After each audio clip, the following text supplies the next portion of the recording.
പ്രഭാഷകൻ തൻ്റെ സൽഗുണങ്ങൾ മാത്രങ്ങൾ പറയുന്നത് ശരിയല്ല. ഇന്ന് പറയുന്നത് എൻ്റെ പ്രധാനപ്പെട്ട ഒരു ദുർഗുണം ആണ്. എല്ലാവരും പറയുന്നതും ഡയറിയിൽ എഴുതി വെക്കാറുണ്ട് 13 വയസ്സ് മുതൽക്ക്. ആ ഡയറി കുറിപ്പുകൾ മുടങ്ങാതെ ഇന്നലെ രാത്രി വരെ നടന്ന എല്ലാ സംഭവവും എഴുതിയിട്ടുണ്ട്. അതിൻ്റെ ഇടയ്ക്ക് പ്രധാന കാര്യമാണ് സാമ്പത്തിക കണക്ക്. അത് എഴുതി വെക്കണം എന്ന് വിചാരിക്കും, എഴുതി വെക്കില്ല. ഇതുവരെ എഴുതി വെച്ചിട്ടില്ല എന്നുള്ളതാണ് സത്യം. വളരെ വലിയൊരു കണക്കോ അങ്ങനെയൊന്നും നമ്മുടെ ജീവിതത്തിൽ ഉണ്ടാവില്ല. ഒരു ഇടത്തരക്കാരൻ്റെ ജീവിതത്തിൽ എത്ര റുപ്യക്ക് പച്ചക്കറി വാങ്ങി, ഇലക്ട്രിസിറ്റി ബില്ല് അടച്ച കാര്യം, ഇതൊക്കെയാണല്ലോ നമുക്ക് കണക്കായിട്ട് പറയാം. അത് എഴുതി വെക്കുന്നവരുണ്ട്.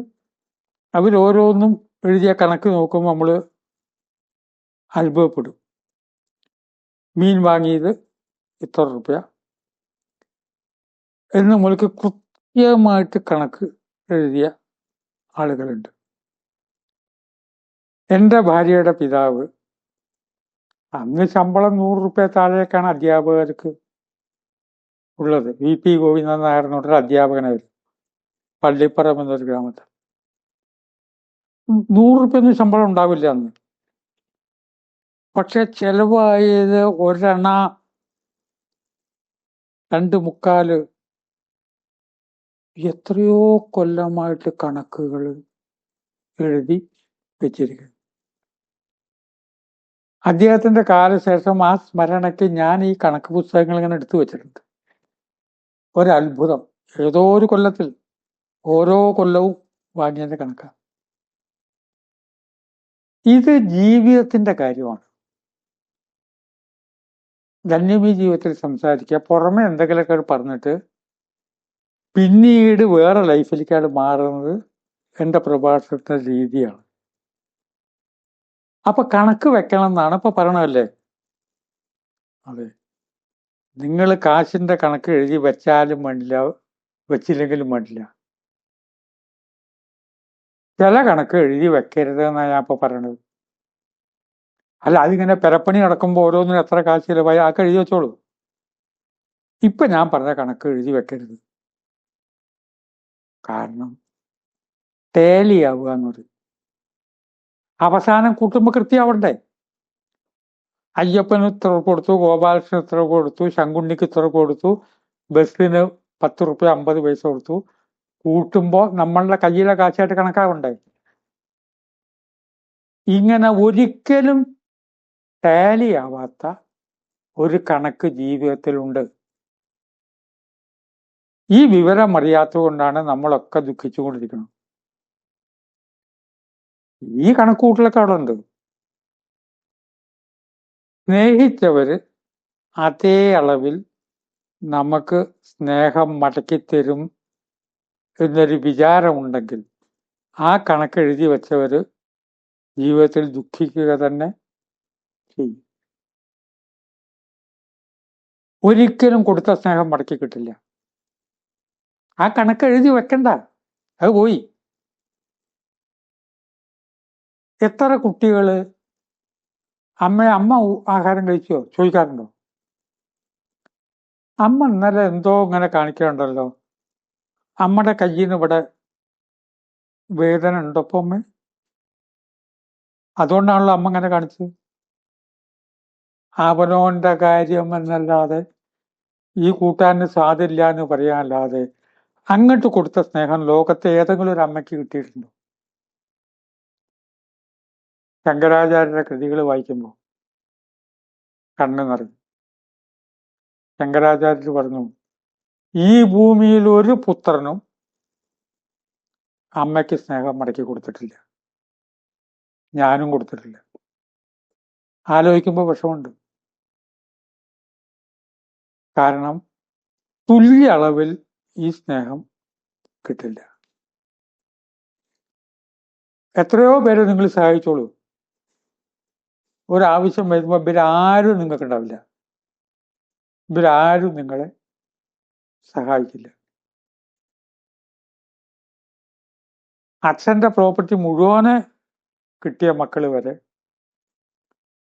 പിന്നീട് അച്ഛനെ പറ്റി പറഞ്ഞത് വളരെ കഷ്ടമാണ്, അതൊന്നും വിസ്തരിക്കുന്നില്ല. സ്ഥായില്ലാത്ത മക്കളാ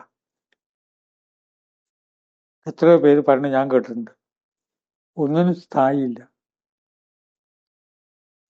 ധാരാളം ഹെൽപ്പ് ചെയ്യൂ, മടക്കി കിട്ടില്ല. മടക്കി കിട്ടിയാൽ തന്നെ നിങ്ങൾ 100 കല്യാണത്തിന് പോവുക, 100 കല്യാണത്തിന് സമ്മാനം കൊടുക്കുക, ഒരു കാരണവശാലും 100 മടക്കി കിട്ടില്ല. ഇനിയിപ്പോൾ എന്തൊക്കെയാണെങ്കിലും എനിക്ക് സമ്മാനം തന്നവർക്കൊക്കെ ഞാൻ അങ്ങോട്ട് കൊടുത്തിട്ടുണ്ട് നമ്മൾ പറഞ്ഞിരുന്നാലും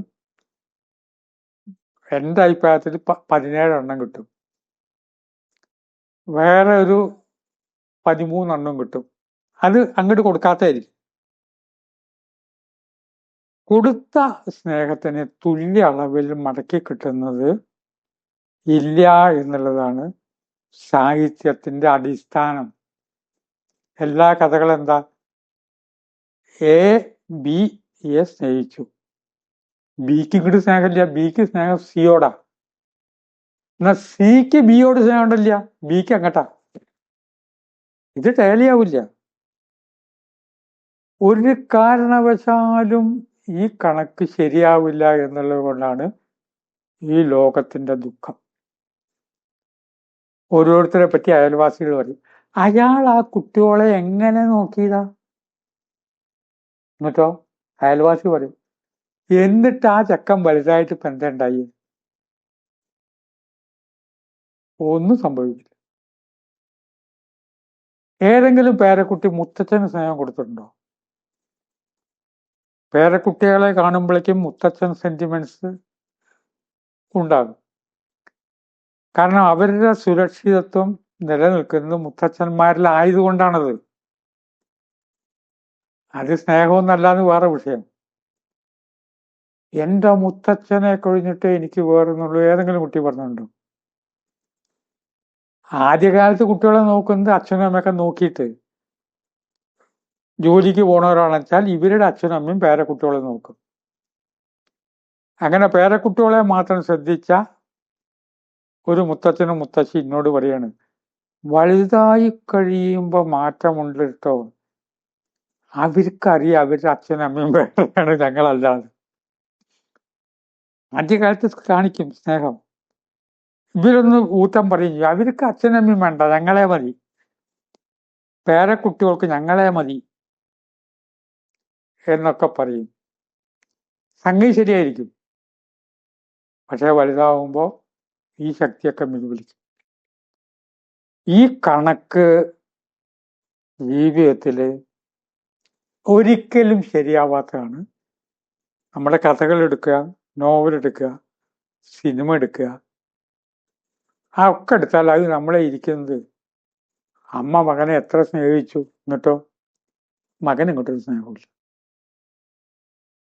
അച്ഛൻ മകനെ എത്ര സ്നേഹിച്ചു, ഒരു കാര്യമില്ല. കാമുകിയുടെ ഒരു പുഞ്ചിരിയിൽ ഈ മകൻ വീണ് കഴിയും. ഇത് കേൾക്കുന്ന ഓരോരുത്തരും അനവധി പേരെ സഹായിച്ചിട്ടോ ജീവിതത്തിൽ. അവരുടെ ജീവിതം വീർപ്പ് മുട്ടി നിൽക്കുന്ന അവസരത്തിൽ നമ്മൾ ഏറ്റവും വലിയ ഹെൽപ്പ് നമ്മുടെ കാര്യം മാറ്റിവെച്ച് ചെയ്തിട്ടുണ്ടാവും. മരണം വരെ അവരൊരു നല്ല വാക്ക് പറഞ്ഞോളണം എന്ന് ഇല്ല. ഇത് ഭർതൃഹരി മുതൽക്ക് അനവധി പേര് ഇതിനെക്കുറിച്ച് പറഞ്ഞിട്ടുണ്ട്. സ്നേഹത്തിന്റെ കണക്കുകൾ നിങ്ങൾ എടുത്തു വെക്കണ്ട. ഞങ്ങളൊരു കുടുംബന്മാര് താമസിച്ച, എന്നിട്ടോ കണക്ക് ടാലിയാവില്ല. അപ്പൊ താരതമ്യേന മീൻ വാങ്ങിയ കാശും ബാക്കി വാങ്ങിയ കാശൊക്കെ എഴുതിയിട്ട് ടാലിയാക്കിയ ഒരു ഗൃഹനാഥന്റെ കഥയിൽ ഞാൻ പറഞ്ഞു തുടങ്ങിയിട്ട് എപ്പോഴും ഇതിങ്ങനെ കണക്ക് ടാലിയാവില്ല, തലയ്ക്ക് ഭ്രാന്ത് വരും. ബാക്കി ഇപ്പം നോക്കുമ്പോൾ 10 ഉറുപ്പ്യ കാണാനില്ലല്ലോ, എന്തേ വാങ്ങിയേ? ഇതേപോലെയാണ് ജീവിതവും. ആരെ സ്നേഹിച്ചാൽ ചെറിയ കുട്ടികളെ സ്നേഹത്തോടുകൂടി നോക്കുന്ന ആയമാരുണ്ട്. ആ കുട്ടികൾ വലുതായിട്ട് ഈ ആയമാരെ ഓർക്കാറുണ്ടോ? ആ ആയമാർക്ക് വേണ്ടി അവർ എന്തെങ്കിലും ചെയ്യോ? ആ ആയമാരുടെ ജീവിതം രക്ഷപ്പെടുത്താൻ 1000 ഉറുപ്പ്യ കൊടുക്കും? കൊടുക്കില്ല. ആയമാർക്ക് ആ സമയത്ത് ഈ കുട്ടികൾ നിഷ്കളങ്കമായൊരു ചിരി വെച്ചിട്ടുണ്ടെങ്കിൽ അതന്നെ സമ്മാനമായിട്ട് കിട്ടുള്ളൂ. വലിയൊരു തത്വമാണ്. കണക്ക് വെച്ചോളൂ. സ്നേഹത്തിന്റെ കണക്ക് വെക്കുകയേ വേണ്ട. ആ കണക്ക് ഒരു കാരണവശാലും ടാലിയാവില്ല. ചിന്തയ്ക്ക് വിട്ട് വാക്കുകൾ സംവദിക്കുന്നു. നമസ്കാരം.